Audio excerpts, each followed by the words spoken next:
तुम्हाला शांतीसागर महाराजांबद्दल माहिती सांगणार आहे, ते तुम्ही लक्षपूर्वक ऐकून घ्या. बहुमुनिवर शांतीसागर शांत उपवससी, हा भवसागर करण्यासाठी घोर तपा करीसी. 1873 साली शांतीसागर महाराजांचा जन्म येडगूळ येथे झाला. त्यांचे मूळ गाव कर्नाटक भोज होय.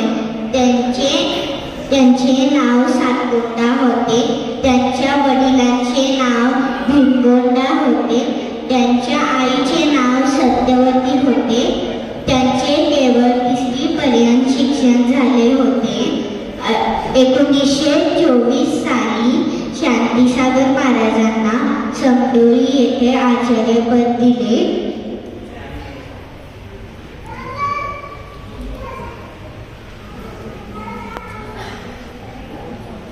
याच वर्षी शताब्दी पूर्ण झाले, म्हणजे 100 वर्ष पूर्ण झाले.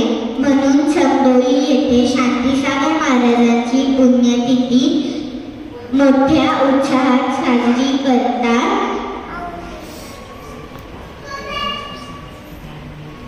त्यांनी उत्तर व दक्षिण भारतात 29,000 मैल पायी प्रवास केला.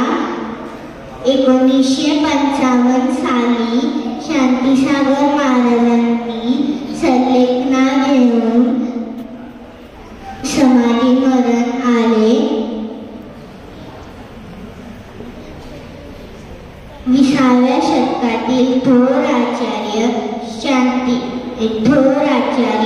चक्रवर्ती समाधी सम्राट शांतीसागर महाराजांना कोटी कोटी नमस्कार.